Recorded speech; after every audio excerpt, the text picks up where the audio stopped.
Hello, good morning. Welcome back to my channel Awesome Learning. And children, this is the second part of the lac operon. First part was already done with you.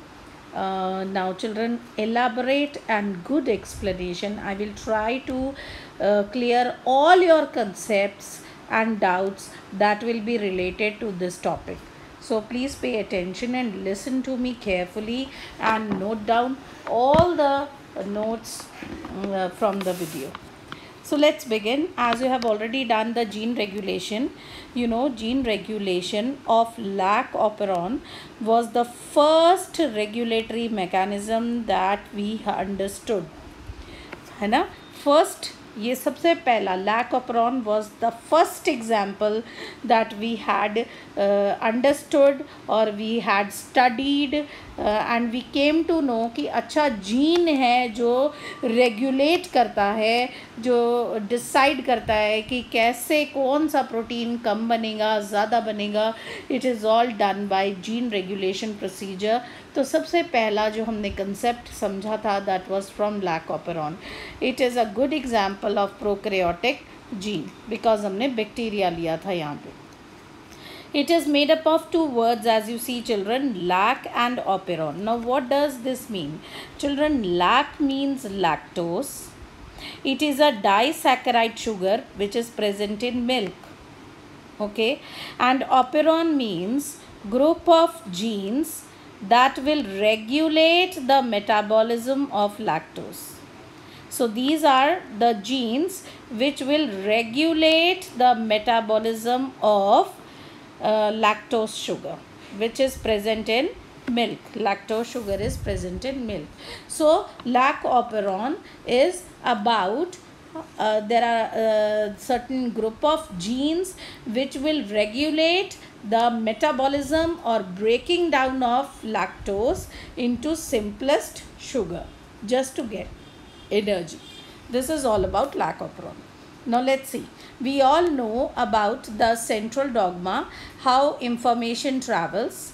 We all know that information travels from DNA to first RNA through transcription and then from RNA to proteins through translation.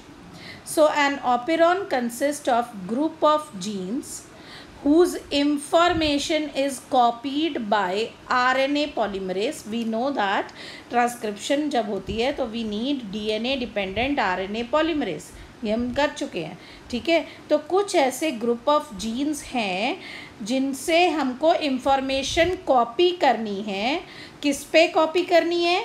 On to a single stranded mRNA by using RNA polymerase as the enzyme and which are then अब जब mRNA बन जाएगा तो what will we do with this mRNA? This mRNA will be used to make proteins through translation. और आपने पढ़ा है कि ट्रांसलेशन इज़ डन और रेड बाय राइबोसोम्स. याद है ना?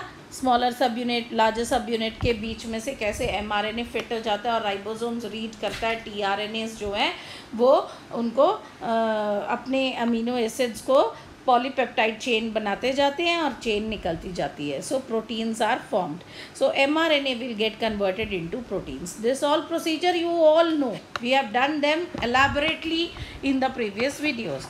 Okay, now children, this bacteria E. coli is a normal bacteria, okay, present in our gut. And now because it is present in our gut, so it eats whatever we eat. हम जो भी खाते हैं वो bacteria भी वही खाता है. और जनरली हमारी जो खाना है, जो डाइट है, that contains lots and lots of carbohydrates. And we all know that carbohydrates break down into inside our gut to form glucose, right? So the same glucose is used by the bacteria also as an energy source. हमारी body भी उस glucose को use करती है as an energy source. और जो bacteria हमारे gut में है they are also using the same glucose as their energy source, right? Now as glucose is the simplest form of sugar, easy to absorb, so glucose is fast and easy to absorb and we need not break down this glucose further into simplest sugar, क्योंकि glucose खुद ही एक simple sugar है, तो ना हमें इसको break down करने की ज़रूरत है और बहुत इजीली एब्जॉर्ब हो जाता है because it is a simple sugar. तो बैक्टीरिया को भी लगता है कि यार मेरे पास आस पास जब दुनिया भर का ग्लूकोज पड़ा है और सिंपल फॉर्म में पड़ा है और मैं इसे खा सकता हूँ, मैं इसे एब्जॉर्ब कर सकता हूँ, मुझे इसको तोड़ने की भी ज़रूरत नहीं है, तो बैक्टीरिया क्यों कुछ और लेगा, वो ग्लूकोज को ईजिली एब्जॉर्ब कर रहा है। नाउ व्हाट हैपन्स, जब आप मिल्क पीते हो, सो मिल्क शुगर के पास है disaccharide. Okay, now disaccharide is not simple, it is made up of 2 simple sugars. Disaccharide, di नाम से ही समझ आ जाता है कि milk sugar is disaccharide, that means it is made up of 2 simple sugars, one is glucose and the other one is galactose, right. तो bacteria avoid करता है, बैक्टीरिया कहता है मैं क्यों जाऊं इस कॉम्प्लेक्स शुगर को लेने। अब हमारे गट में हमने दुनिया भर का कार्बोहाइड्रेट खाया, हमने दूध भी पिया, हमारी डाइट में दूध भी होता है, हमारी डाइट में रोटी चावल दुनिया भर का कार्बोहाइड्रेट है, तो अगर हम दूध पी भी रहे हैं तो हमारे बॉडी में या हमारी गट में डाइसैकेराइड शुगर भी गया, लेकिन उसके साथ साथ बहुत सारा कार्बोहाइड्रेट भी गया, और जब वो कार्बोहाइड्रेट ब्रेक डाउन होता है so it gets converted into simple sugar. और बैक्टीरिया को दिख रहा है कि उसके पास 2 ऑप्शंस है, बैक्टीरिया के पास 2 ऑप्शंस क्या हैं, एक तो सिंपल शुगर है ग्लूकोज के फॉर्म में, और दूसरा मिल्क शुगर यानी लैक्टोज शुगर है जो कि एक डाइसैकेराइड फॉर्म में है। तो किसको चुनेगा, आप खुद सोचो, बैक्टीरिया किसको जाके सिलेक्ट करेगा, ऑफ कोर्स जो ऑलरेडी सिंपल है। वो कहेगा मैं क्यों मेहनत करूं, मैं क्यों अपनी एनर्जी खर्च करूं, पहले इस लैक्टोज को मैं सिंपल शुगर में तोड़ूंगा फिर इसको लूँगा, तो बेटर है मेरे आसपास दुनिया भर का ग्लूकोज है, why not I will opt for that simple glucose. I hope you have understood my point. So the bacteria avoids breaking down of lactose because of 2 reasons. Now let us see what are the reasons. The first reason here is breaking down of lactose requires energy which is less efficient. Of course bacteria कहेगा मुझे क्या ज़रूरत है energy खर्च करने की, है ना। एंड सेकेंड थिंग, दूसरा रीज़न ये है कि ग्लूकोज इज़ रेडिली अवेलेबल। देखो अब बच्चे सोचते हैं कि ये क्या रीज़न हुआ। देखो बेटा, पहला रीज़न तो ये है कि बैक्टीरिया कहता है कि यार मैं लैक्टोज क्यों चुनूँ, मैं लैक्टोज क्यों चुनूँ, मुझे तो एनर्जी खर्च करनी पड़ेगी अपनी, ठीक है। और दूसरा रीज़न क्या है कि जब इतना सारा ग्लूकोज ऑलरेडी अवेलेबल है तो मुझे क्या ज़रूरत है लैक्टोज चुनने की। हाँ, अगर सिचुएशन ये होती कि भाई पूरी गट में सिर्फ लैक्टोज ही लैक्टोज है, ग्लूकोज है ही नहीं, तो बैक्टीरिया के पास कोई और ऑप्शन नहीं होता। क्या ऑप्शन होता, सिर्फ कि उसको लैक्टोज को पहले तोड़ना पड़ता इनटू सिंपलेस्ट फॉर्म और फिर वो उसे ऑब्जर्व करता। तो बेटा याद रखो ये दोनों सिचुएशंस इम्पॉर्टेंट है। पहला रीज़न तो ये है बैक्टीरिया का लैक्टोज को के पास नहीं जाने का, पहला रीज़न तो ये है कि भैया मेरी एनर्जी खर्च होगी, और दूसरा रीज़न ये है कि क्योंकि मेरे पास ग्लूकोज ऑलरेडी अवेलेबल है तो मैं क्यों जाऊँ। हाँ, अगर ग्लूकोज ना होता तो चाहे एनर्जी खर्च हो फिर भी मैं जाता वहाँ पे। तो ये दोनों रीजंस बहुत इम्पॉर्टेंट है। Now but when glucose is not present, अब ऐसा अगर हुआ, सिचुएशन ऐसी हुई कि भाई ग्लूकोज है ही नहीं बिल्कुल और सिर्फ लैक्टोज प्रेजेंट है, तो उस समय बैक्टीरिया के लिए ये लैक्टोज जो है वो प्रेशियस हो जाता है, it becomes very precious because the bacteria will have to use it, otherwise नहीं तो वो सर्वाइव ही नहीं करेगा, वो तो स्टार्व कर जाएगा, वो भूखा मर जाएगा। तो जब ऐसी सिचुएशन आती है बॉडी में कि ग्लूकोज बिल्कुल नहीं है और सिर्फ लैक्टोज है, तो बैक्टीरिया के लिए वही लैक्टोज जिसे वो पहले अवॉइड कर रहा था, अब वो उसके लिए बहुत इम्पॉर्टेंट हो गया है, बिकॉज अगर उसको ज़िंदा रहना है तो उसको उसके पास जाना ही पड़ेगा। Okay, so bacteria needs a switch, है ना। अब बैक्टीरिया को एक स्विच चाहिए that will allow to change its metabolism. देखो बैक्टीरिया को अपना मेटाबॉलिज्म बार बार चेंज करना पड़ेगा। अगर ग्लूकोज है तो उसका मेटाबॉलिज्म डिफरेंट है, अगर लैक्टोज है उसका सबस्ट्रेट तो तब मेटाबॉलिज्म अलग है। तो उसे एक स्विच की ज़रूरत है कि भैया जैसे ही सबस्ट्रेट आइडेंटिफाई करो तो या अपना स्विच ऑन ऑफ कर लो, ठीक है। अगर ग्लूकोज है तो आपका मेटाबॉलिज्म थोड़ा डिफरेंट होगा, लेकिन अगर लैक्टोस है तो आपका मेटाबॉलिज्म डिफरेंट होगा। तो उसके लिए उसको एक स्विच चाहिए depending on the type of substrate that is available.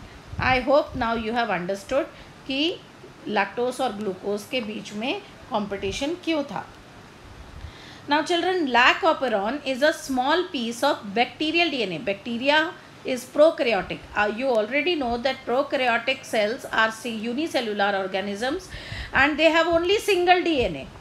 तो lac operon उस एक DNA का एक छोटा सा पार्ट है, एक छोटा सा पीस है lac operon, and it consists of few important genes that code for enzymes and that allow the bacteria to break down the lactose. So let me show you the lac operon. Children, here it is the lac operon. The lac operon has two parts. One is the structural part, which contain 3 structural genes. There are 3 structural genes. Now you know, आपने पहले ही पढ़ लिया है कि structural genes are those genes which will code for certain protein, right? And here this part of lac operon has regulatory portion. That means they will regulate the proteins made by the structural genes. They will regulate these genes. Okay, ये lac operon है. Let's move on further.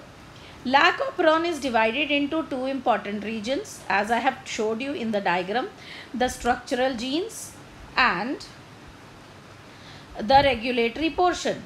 Structural genes code for the enzymes, whereas the regulatory portion will control the structural genes. I just told you.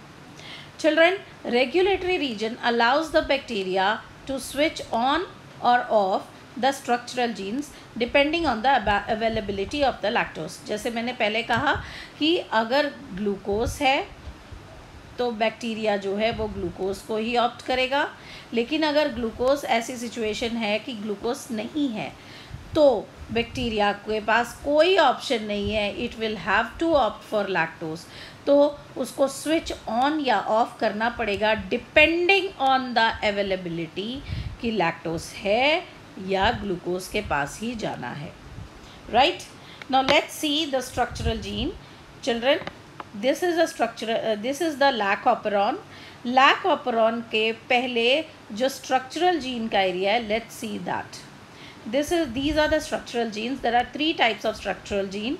First one is lac Z, second one is lac Y, third one is lac A.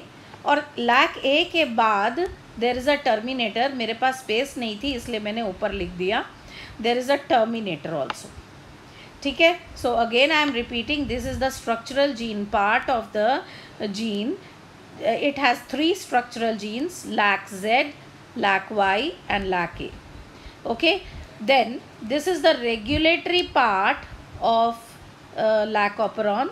It has 3 you can say parts. One is the lac I gene, the other one is the promoter and the operator. Operator is present just in front of the promoter. Okay, now these are the 3 important structural genes. I told you the 3 important structural genes: lac Z, lac Y and lac A. Let's first see all the 3 structural genes. Beta, lac Z, this is all about lac Z. This is all about lac Y and lac A. Now let's see.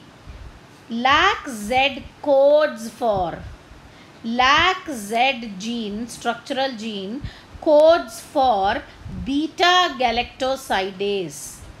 This is an enzyme. Children, this enzyme breaks the bond between glucose and galactose. As I told you, children, lactose is a disaccharide sugar which is made of 2 simple sugar. Okay, lactose is a disaccharide sugar which is made up of combination of 2 simple sugar. One is glucose and the other one is galactose. तो ये जो beta galactosidase enzyme है, this enzyme breaks the bond between the two sugars, okay, and separates glucose and galactose, right, thus converting disaccharide lactose into two simple sugars. I hope you have understood. मैंने यहाँ भी बना के रखा हुआ था to explain it to you all. So lactose, which was earlier a disaccharide sugar, this beta galactosidase enzyme breaks down the bond between them, and now they are converted into two simple sugars. From disaccharides they have become now monosaccharides. So I hope you have understood the function of LAC-Z gene. LAC-Z gene makes an enzyme beta galactosidase, and the work of beta galactosidase is also explained. Now we come to the next gene, second gene, LAC-Y. LAC-Y gene codes for beta galactoside permease. Beta galactoside permease enzyme. It is basically a tube-like protein that fits into the cell membrane of the bacteria and allows more and more of lactose to be pumped into the cell. ठीक है, तो bacteria, अब आपको याद रखना है, मैं फिर से यहाँ पर रिपीट कर रही हूँ कि वैसे तो बैक्टीरिया बहुत खुश है अगर उसके चारों तरफ बहुत सारा ग्लूकोज है, तो बैक्टीरिया बहुत खुश है, वो कहता है मुझे कोई मेहनत नहीं करनी, ग्लूकोज को तोड़ना नहीं है, सीधा एब्जॉर्ब करना है, यूज़ करना है. लेकिन अगर सिचुएशन ऐसी है कि ग्लूकोज नहीं है और अब लैक्टोज ही है उसके पास, तो उसको लैक्टोज को पहले अपनी बॉडी में लेना होगा अंदर, तभी जाके ये ब्रेकिंग वाले प्रोसीजर्स होंगे, है ना, ये बॉन्ड तोड़ने वाले प्रोसीजर्स होंगे. तो जितना लैक्टोज अंदर आएगा वो उसको तोड़ेगा और उसको एब्जॉर्ब करेगा. तो ये मैक्सिमम लैक्टोज को अंदर लेने का काम, who will help in that? So that is helped by LAC-Y gene, which codes for beta galactoside permease. नाम से ही समझ जाते हैं, permease means it will give permeability to the cell membrane so that more and more lactose is pumped into the cell. जितना ज़्यादा lactose अंदर आएगा उतना ही lactose breakdown होगा और फिर वो use होगा. So I hope the second structural gene is also clear. Third structural gene is LAC-A, which codes for beta galactoside transacetylase. Beta galactoside transacetylase. This is an enzyme that transfers acetyl group into beta galactosides. And children, you have to write only this much because इस gene के और इस protein के बारे में और ज़्यादा information अभी हम लोगों के पास भी नहीं है. स्टिल इसका exact function we have to find out the exact function, but इतनी इंफॉर्मेशन आपको ज़रूर जाननी है about the third structural enzyme, that is LAC-A. Now because you have finished with all the three structural enzymes, मैंने आपको explain कर दिए. Now we come to the part, regulatory part. Let's see what about the regulatory portion of lacoperon. So the regulatory portion of lacoperon is divided into many subregions. Children, you see the diagram is also in front of you. The first one is LAC-I gene. Okay, so regulatory portion has many genes here. Let me draw one for you. LAC-I. Okay, so this gene codes for a repressor. We also have a promoter here, as you see, promoter and an operator. मैंने पहले भी कहा था operator is always in front of promoter. And we also have a terminator. ऊपर वाले diagram में मैं बना नहीं पाई थी, इसलिए मैंने दोबारा से यहाँ पर बनाया. We also have a terminator here. So this is all regulatory portion of this. Structural gene के बारे में हम बात कर चुके हैं. Now we are talking about the regulatory portion of the lacoperon. Okay. Now children, you see we have an enzyme RNA polymerase. आपको पता है ना कि RNA polymerase ट्रांसक्रिप्शन में यूज़ होता है. हमको करना क्या है यहाँ पर? हमको यहाँ पर भी इन स्ट्रक्चरल जीन्स को ट्रांसक्राइब करना है एक mRNA में. हम यही तो करना चाहते हैं, हम कॉपी करना चाहते हैं ना स्ट्रक्चरल जीन को एक सिंगल mRNA में, और फिर हम उस mRNA को यूज़ करना चाहते हैं टू मेक अ प्रोटीन. तो RNA polymerase that has to copy the information of 3 structural genes onto an mRNA. ये जो RNA polymerase है, it binds with the promoter. Just in front of the promoter is the operator. As you see here, RNA polymerase will bind to the promoter. Okay, RNA polymerase will bind to the promoter, and in front of the promoter there is an operator. You have seen there. Now, and you remember, operator behaves as a switch. Either it will turn on or it will turn off. Now, why will it turn on or off? Let's see. When operator is turned off, अगर आपका operator off situation में है, if it is off situation, ठीक है, तो क्या होगा बच्चों? RNA polymerase cannot move further on DNA. ठीक है, अब ट्रांसक्रिप्शन करनी है ना. इफ़ यू रिमेंबर, जो RNA polymerase यहाँ आके बाइंड हो गया, then let me draw it for you कि ये बाइंड हो गया. Let me just rub it. Let me show you that it has been RNA polymerase. Okay, now this is RNA polymerase. Now it has binded on to the promoter. अब होना क्या चाहिए? This will move further in the direction, और जैसे ये structural genes पे पहुँचेगा तो ये mRNA कॉपी करके एक mRNA बनाएगा, इन जीन्स की mRNA बनाएगा, राइट? ऐसा होना चाहिए था. बट सिचुएशन क्या है इस वक्त? इस वक्त सिचुएशन है कि जो ऑपरेटर है वो ऑफ है. Operator is in of situation. तो क्योंकि ऑपरेटर ऑफ है, RNA polymerase cannot move further. It will not move further. ठीक है, it will not move further. Hence it cannot read what is written on it. और जब वो read ही नहीं कर सकता तो वो ट्रांसक्रिप्शन भी नहीं कर सकता.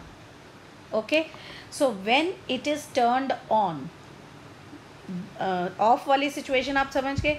But if it is turned on, the RNA polymerase can now move forward and the genes Z, Y and A are transcribed to an mRNA, और फिर वो mRNA is used to make proteins. जो procedures आप कर चुके हो translation में, ये आपको आता है. अब बच्चों क्वेश्चन अराइजेज हियर कि कौन है हु विल डिसाइड कि कब ऑन होना है और कब ऑफ होना है. How will the it be decided कि what turns the operator on or off. Now let me show you here the whole lac operon. 3 structural genes हैं. टर्मिनेटर ऑफ कोर्स यहाँ है, मैंने नहीं बनाया. There is an operator, there is a promoter and there is lac I gene. तो of course जो RNA polymerase है वो प्रमोटर के साथ आके बाइंड हो जाएगा. ठीक है, पॉलीमरेज बाइंड हो गया. Now here comes the role of gene which is few thousand base pairs behind the promoter. This gene, I am talking about this gene. ये जो बात हो रही है ये लाकाई जीन के बारे में बात हो रही है. I stands for inducer. Here I stands for inducer. Okay, so the gene is continuously synthesizing a protein which is called repressor. Now this lac-I gene is continuously making a repressor. It is continuously making a protein called repressor, and the repressor has claws. Let me show you here. I have drawn it. It has claws. ऐसे ये claws हैं repressor के. Okay, the repressor has claws and which can exist in 2 different forms. Now let me show you how. When the repressor when the repressor attaches its claws to the operator is turned off. अब क्या होता है कि repressor आता है और repressor आके अपने क्लॉज यहाँ पे फिक्स कर देता है. अब जब क्लॉज आके बाइंड हो जाएंगे, रिप्रेसर यहाँ आके बाइंड हो जाएगा, क्लॉज फिक्स हो जाएंगे, तो ऑपरेटर क्या हो गया, बंद गया ना. क्लॉज ने आके उसको पकड़ लिया, फिक्स कर दिया, तो वो बंद हो गया. So this is of situation. ठीक है, रुकावट पैदा हो गई. तो अब आरएनए पॉलीमरेज आगे नहीं जा सकता for transcription. Okay, RNA polymerase नहीं जा सकता. Now due to this blockage RNA polymerase can not move forward. तो बच्चों याद रखो 90% of the time lac operon जो है वो ऑफ स्टेट में ही होता है. इसका रीज़न मैं ऊपर बता चुकी हूँ. क्योंकि हमारी बॉडी में, हमारी गट में बहुत सारा कार्बोहाइड्रेट है which gets broken down into glucose. तो बैक्टीरिया कहता है मुझे ज़रूरत क्या है लैक्टोज के पास जाने की, मैं तो ग्लूकोज के पास ही जाऊंगा. तो 90% ऑफ टाइम जो है दैट लैक ऑफ ऑपरॉन जो है वो ऑफ सिचुएशन में ही है, क्योंकि दुनिया भर का ग्लूकोज अवेलेबल है बैक्टीरिया के लिए. हाँ, जब ऐसी सिचुएशन आती है कि ग्लूकोज अवेलेबल नहीं है तो बैक्टीरिया सोचता है या लैक ऑपरॉन को ऑपरेट करने की सोचता है.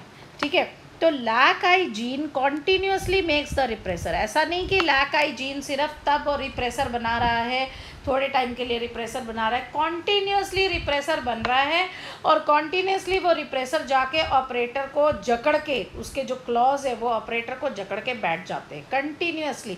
इसलिए लैक ऑपरॉन जो है 90% टाइम ऑफ सिचुएशन में ही रहता है. बट अब यहाँ आती है सिचुएशन कि भाई ऑन कब होता है. तो देखो बच्चों, द रिप्रेसर लव्स मिल्क. उसको बहुत प्यार है मिल्क से. It becomes happy whenever it gets milk. तो repressor has a site. Repressor के पास, मैं फिर से आपके सामने बनाती हूँ ताकि आप लोग खुद भी इस चीज़ को, कुछ इस तरह से रिप्रेसर हैं, ये उसके क्लॉज हैं जिससे वो ऑपरेटर को जकड़ लेता है.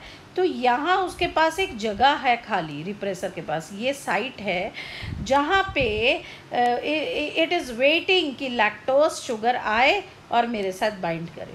तो जैसे ही लैक्टोज शुगर मिलता है रिप्रेसर के साथ आके वो बाइंड कर जाता है. Okay, now as the lactose fits into the site of on the repressor releases the claws from the operator. उसके क्लॉज ऑपरेटर को छोड़ देते हैं and the lac operon is switched on. Understood. So enzyme can now transcribe. अब transcription हो सकती है. RNA polymerase आराम से जा सकता है, जीन ZYA को रीड करेगा, फिर वो mRNA बनाएगा और mRNA फिर ट्रांसलेट होकर प्रोटीन्स बन जाएगा. सो बेटा the conclusion here is bacteria only produces enzymes for digesting lactose when lactose is actually available, not all the time. एक बात और बड़ी इम्पॉर्टेंट है यहाँ पर बेटा, 2 factors which require lac operon to turn on. अगर मैं आपसे पूछूँ 2 फैक्टर्स बताओ जो लैक ऑपरॉन को ऑन करने के लिए ज़रूरी हैं, तो बच्चा पहला फैक्टर है प्रेजेंस ऑफ लैक्टोज और दूसरा फैक्टर है एब्सेंस ऑफ ग्लूकोज. क्योंकि लैक्टोज के होने का कोई फ़ायदा नहीं होगा अगर ग्लूकोज भी है, क्योंकि अगर ग्लूकोज है तो बैक्टीरिया सिर्फ ग्लूकोज को देखेगा, वो इसकी तरफ देखेगा भी नहीं. क्यों, ये भी आपको पता है, क्योंकि एनर्जी खर्च करनी पड़ेगी और उसके पास आसान तरीका है ना. तो अगर बैक्टीरिया को सिर्फ लैक ऑपरॉन ऑपरेट करना है, अगर लैक ऑपरॉन को ऑन सिचुएशन में देखना चाहते हैं हम, तो उसके लिए 2 चीज़ें चाहिए. एक तो लैक्टोज का प्रेजेंस होना ज़रूरी है और दूसरा glucose should be absent. Then only bacteria will opt for lactose sugar.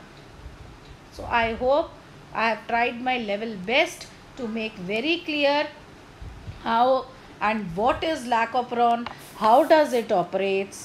So I hope this is clear. You can put your questions in the comment section if you want.